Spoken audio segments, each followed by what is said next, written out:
नाभि चक्र के बाद में आप देखें कि ऊपर में हृदय चक्र है, इसे कि हम अनाहत चक्र भी कहते हैं, और लोग कहते हैं कि यहाँ पर जो स्पंदन होता है ऊर्जा का वो अनाहत है, माने एक ही सुनाई देता है। लेकिन ये चक्र जो है ये हमारे शरीर में जो स्टर्नम हड्डी है इसके नीचे में है, और ये साक्षात जगदम्बा का चक्र है जहां मां स्वरूप आप है। इस स्टर्नम की हड्डी में डॉक्टर लोग जानते हैं कि एंटीबॉडीज बनती हैं 12 साल की उम्र तक, जो कि बाद में सारे शरीर में फैल जाती हैं, और जो कोई बीमारी आपके ऊपर आती है या कोई तकलीफ होती है तो ये एंटीबॉडी उससे लड़ती है। ये वास्तव में सहजों के हिसाब से गण है जो कि मां सारे शरीर में फैला देती है।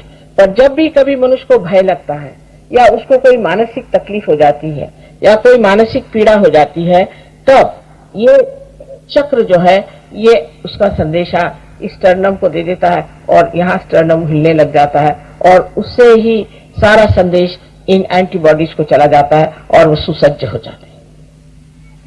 अब जैसे ब्रेस्ट कैंसर की बीमारी बहुत कॉमन है, इसलिए औरतों को होती है कि उनका मातृत्व जो है वो धोखे में है। एक आदमी है वो बीवी की परवाह नहीं करता और इधर उधर आवारा टाइप का है, इधर उधर घूमता है, दूसरी औरतों के पीछे लगा हुआ है। ऐसी औरतों को एक तरह से अपने मातृत्व पे ये लगता है कि मैं मां हो गई हूं और मेरे मातृत्व की इन्होंने इज्जत नहीं की, तो उसका जब मातृत्व हिलता है तो उसे ब्रेस्ट कैंसर हो सकता है। अमेरिका में बीमारी बहुत ज्यादा है, हालांकि वो लोग कहते हैं कि हम तो स्वतंत्र है, चाहे जिस आदमी के साथ रहे, जिस औरत के साथ रहे, लेकिन इस तरह की चीज बड़ी दुखदायी होती है, बहुत दुख देती है, और वो दुख जो है कैंसर के रूप में प्रकटित होती है। इसके अलावा भी बहुत सी बीमारियां इस चक्र के खराब होने से होती है, पर विशेष करके इससे उससे होती है कि जिससे हमारे अंदर एक तरह से मानसिक भय आ जाता है, किसी भी चीज से हम भयभीत हो जाते हैं। जो हो सकता है कि किसी के माँ बाप बड़े जबरदस्त हो, या किसी का बचपन बहुत खराब बीत जाए, या किसी तरह से उसे परेशानी में रहना पड़े, या कोई भी उस पर आघात आ जाए, एकदम वो स्कूल में खराब हो जाए उसकी हालत, या उसके इम्तिहान में वो फेल हो जाए, कोई ना कोई ऐसा आघात उस पर आने से ही ये चक्र पकड़ जाता है। और मानसिक स्थिति को ठीक करने के लिए ये चक्र जो है इसको ठीक करना पड़ता है कि जानना चाहिए कि आपकी माँ जगदम्बा है, वो इतनी शक्तिशाली नहीं है, आपको क्या हो सकता, लेकिन ये कहने से नहीं होगा जब तक कुंडलिनी जगदम्बा वहां नहीं जाती है और जब तक उसको प्लावित नहीं करती है मनुष्य ठीक नहीं होता। आजकल तो बहुत से बच्चे और बहुत से लोग ऐसे हैं जो डिप्रेशन में चले जाते हैं। ये डिप्रेशन इसी चक्र के पकड़ से आता है। इसको ठीक करना भी बहुत आसान है, सरल है, सहज है, सिर्फ ये कि कुंडलिनी का जागरण होना चाहिए। उसके बाद का जो चक्र है विशुद्धि का चक्र है, ये बहुत ही महत्वपूर्ण है, क्योंकि इसकी 16 पंखुड़ियां हैं और ये सारे आंख, नाक, मुंह, जीभ सब जो कुछ भी है उसको चालित करती है, कंठ को भी चालित करती है। इस चक्र को बहुत से लोग इसलिए भी खराब कर देते हैं, जैसे स्मोकिंग से या ज्यादा बोलने से, कोई लोग कम बोलने से, मौन रहने से, ऐसे अनेक चीजों से चक्र खराब हो जाता है। और सबसे ज्यादा ये मंत्र बोलने से, गलत मंत्र बोलने से बहुत ज्यादा ये खराब हो जाता है। उसकी वजह से लेफ्ट साइड जब पकड़ जाती है तो यहाँ का ये आप जब ये सोचते हैं कि मैं बहुत दोषी हूँ, मैंने गलती की, मैंने वो गलती की, तब ये चक्र पकड़ते हैं।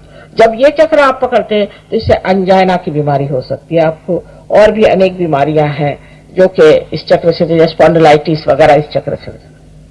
राइट साइड के चक्र से आपको जुकाम हमेशा रहेगा, आपको तकलीफ रहेगी, आपका आवाज जो है वो बढ़ाया जाएगा जल्दी, और बोलते वक्त में आप ठीक से बोल नहीं पाएंगे। कोई लोग तो एकदम कुछ दिनों बाद एकदम मौन ही ले लेते हैं, इतना ज्यादा ये चक्र खराब हो जाता है।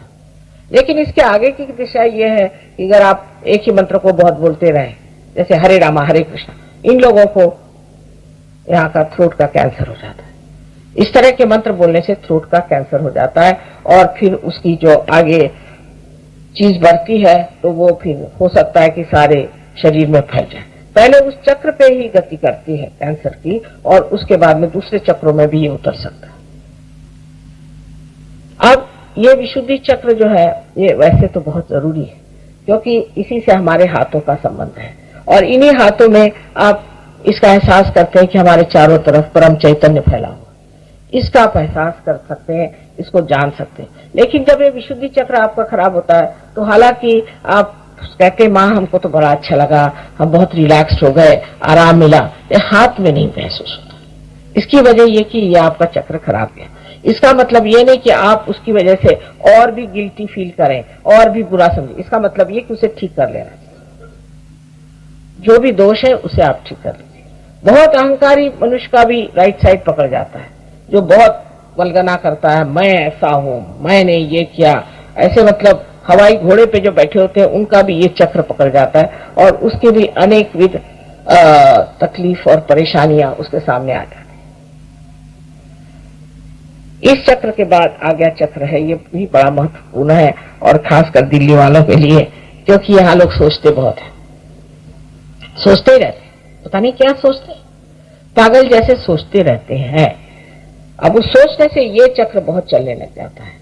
इस चक्र में यही सोचा जाता है ज्यादातर, इसने मुझे ये कहा मैं इसको ऐसा ठीक कर दूंगा, उसने मुझे ये करा मैं उसको ठीक कर दूंगा। अरे भाई, मनुष्य का तो ये स्वभाव ही है कि किसी की तारीफ न करो, किसी की तारीफ। मुझे भी लोग गालियां बकते, आपको आश्चर्य होगा कि मुझे भी गाली बकने वाले दुनिया में लोग हैं।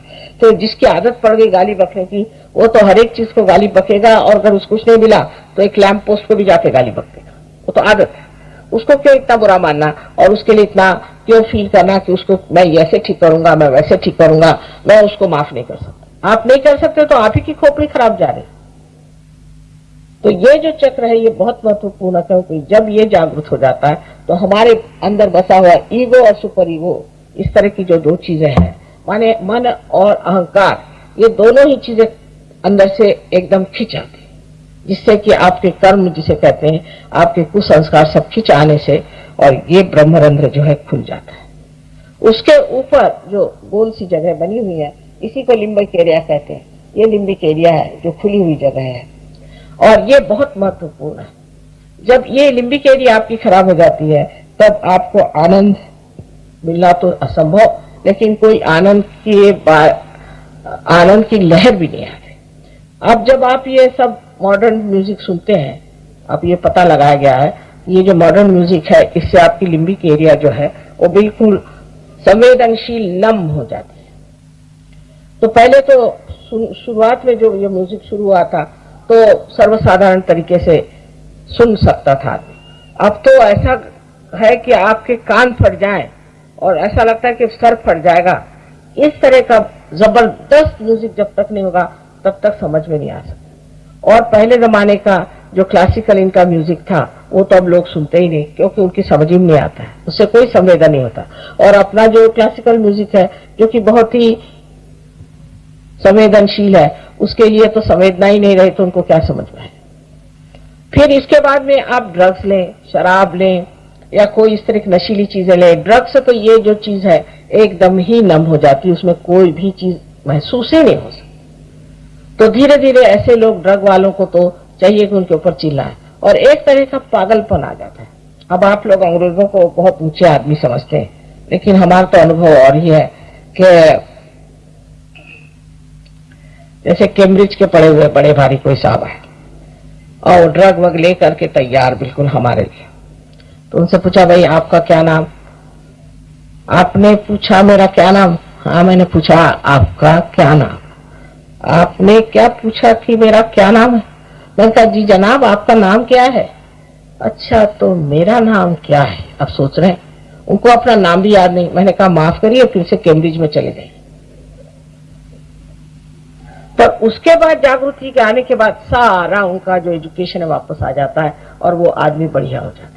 ये ड्रग लेने से मनुष्य कितना महामूर्ख हो जाता है, ये अगर देखना आपको हो तो आप कभी इंग्लैंड आइए तो मैं आपको दिखाऊं, और यहाँ 2-4 लाख कर दिखाने से लोगों को पता हो जाएगा कि मनुष्य कितना महामूर्ख हो जाता है।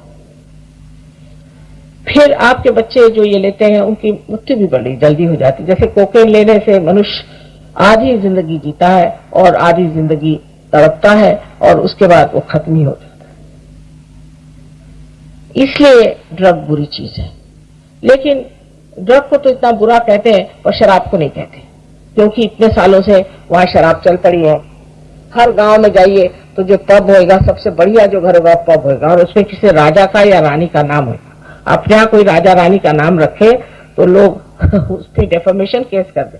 पर इस तरह की वहां पे चीज चल पड़ी थी, उसकी वजह से शराब और ड्रग्स से इन देशों का सर्वनाश हुआ जा रहा। और फिर अपनी स्वतंत्रता में इन्होंने कोई भी बंधन न रखने से इनका ऐसा ही सर्वनाश हो जा रहा है। अब आपको उस रास्ते पे जाना है या परमात्मा के रास्ते पे जाना है, या आप समझ लीजिए, पहले सोच लीजिए कि ये लोग कहाँ जा रहे हैं और हमें कहाँ जाना है। ये अगर गड्ढे में गिर रहे हैं तो आपको भी गड्ढे में गिरना है तो गिर जाइए। हालांकि उसमें से भी बहुत से लोग सहयोग में आ गए, लेकिन जब गड्ढे में गिर के आते हैं तो ऐसे बढ़िया वो लोग हैं कि आप देख के हैरान हो जाएंगे कि उनको कितनी श्रद्धा और कितना विचार है। और वो श्रद्धा अंधी नहीं, जानी हुई श्रद्धा, और उसके सहयोग के लिए प्राण देने को तैयार है। तो इसी प्रकार जब आप ऊपर देखते हैं तो सबसे आखिरी जो चक्र है उसे सहस्त्रार कहते हैं। ये सहस्त्रार हमारे लिम्बिक एरिया के चारों तरफ जो हमारी नसें हैं 1000 वो नसें, जिस वक्त कुंडलिनी अंदर जाकर के उसको प्रज्वलित करती है तो अंदर ये नसें ऐसी दिखाई देती हैं जैसे कि कोई प्रज्वलित बहुत सुंदर शांत ऐसी शिखाएं हो, जैसे कि उसको आप कह सकते हैं कि जैसी लौ, अलग अलग लौ और अनेक रंगों से भरी हुई इतनी सुंदर दिखाई देती है। यही इसके लिए ही कहा गया है, बाइबल में कहा गया कि I will appear before you like tongues of flames. यही सहस्त्रार है। इस सहस्त्रार के जगने के बाद आप देखते हैं कि आपके आनंद की अनुभूति आने लग जाती है। फिर ब्रह्मरंध्र खुलने के बाद आप देखते हैं कि पूरी तरह से आप रिलैक्स हो जाते हैं और पूरी समय आपका संबंध उस अनंत जीवन से हो जाता है, उस परम चैतन्य से हो जाता है जो पूरी समय आपके अंदर बहते रहता है। आप कुछ भी करिए, कोई भी काम करिए, इतना भी आप जागरण करें, कितनी भी मेहनत करें, कितने भी आप कुछ भी करें, आप थकान नहीं आती आपको, आप करते ही रहते हैं और उसी आनंद में रहते हैं। ऐसा आदमी एक विशेष रूप का आदमी हो जाता है। पर यह सब करके भी एक और बड़ी भारी बात है कि आप परमात्मा के साम्राज्य में जाते हैं। परमात्मा के साम्राज्य में जाते हैं, वहां इस कदर एफिशिएंसी है, अपने टेलीफोन जैसा मामला नहीं। एक बार परमात्मा को याद करने से ही काम हो जाता है। आपको आश्चर्य होगा कि ये सामने कैसे खड़े। अरे भाई, मैं तो सोच रहा था इनको कहां से ढूंढ के लाऊं, ये तो सामने खड़े। कोई चीज आपको चाहिए, वो सामने आके खड़ी हो जाए। ऐसे प्रश्न जो है छूटते ही जाते हैं, छूटते ही जाते हैं, और आपको लगता है कि क्या मैं तो कुछ कर ही नहीं रहा हूं। हमारे यहाँ ऐसे भी बच्चे आए हैं कि जो क्लास में बिल्कुल फेल होते थे और उनके माँ बाप लेके आए, आज वो फर्स्ट आ रहे हैं, उनको स्कॉलरशिप मिल रही है। जो कोई आपको स्कॉलरशिप वाला मिलेगा अधिकतर वो सहयोगी होगा। सारे इम्तिहानों में फर्स्ट आ रहे हैं। भाई हुआ कैसे पता नहीं। अभी एक लड़का 25 साल में चार्टर्ड अकाउंटेंट हो गया। मैंने कहा कैसे हुआ? कहने सहयोग। तो हुआ कैसे तुम? भाई 25 साल में तो कोई होता ही नहीं। वो कहने पता नहीं माँ, मैं कैसे होगा मुझे पता ही नहीं, मैं हो गया चार्टर्ड अकाउंटेंट।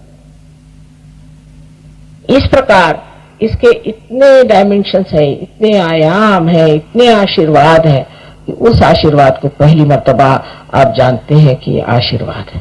हर तरह के प्रश्न आपके जो है वो डूब जाते हैं कहीं और आप अपने मस्ती में रहते हैं, आनंद में रहते हैं। आशा है आज भी आप सब लोग इसे प्राप्त करेंगे और उसे पूरी तरह से जोड़ लेंगे। आप अगर चाहें तो 2-4 प्रश्न पूछें, लेकिन बेकार के प्रश्न पूछने से समय बर्बाद करना है। हमारे तो व्यवस्थापक कहते हैं मां प्रश्न पूछने को कहो ही नहीं, क्योंकि सब लोग ऐसे बेकार जो होते हैं वही प्रश्न करते हैं और उनको कुछ मालूमात ही नहीं होता। तो कोई ऐसा प्रश्न हो जो आपको पूछना हो तो पूछ ले, और नहीं तो आपने आज कोई भी प्रश्न मुझे लिख करके दिया नहीं। मैंने कहा था कि आप मुझे लिख करके प्रश्न दें तो मैं वो जवाब दे दूंगा। तो आज कोई भी प्रश्न दिया, इसका मतलब आपको कोई प्रश्न है ही नहीं। पर अगर हो तो पूछ लीजिए, एक आध प्रश्न पूछ लीजिए।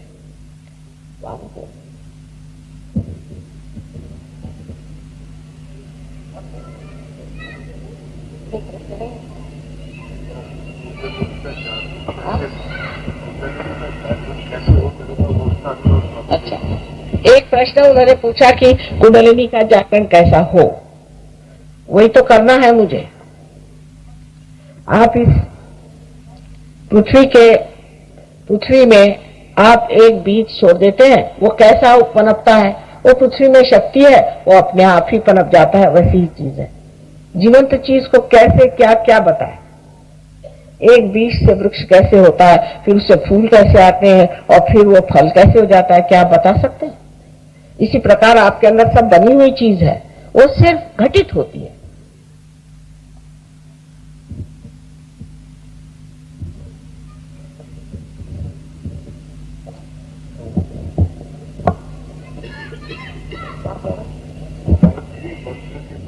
अब गायत्री मंत्र जो है वो उन लोगों को कहना चाहिए, कल मैं इस पर बताऊंगी विशद रूप से, जो कि लेफ्ट साइडेड है, माने जो बिंधे हैं, जो डरते हमेशा, जिनसे कुछ काम नहीं होता, जो हमेशा दूसरों से भयभीत रहते हैं, ऐसे लोगों को गायत्री मंत्र कहना चाहिए।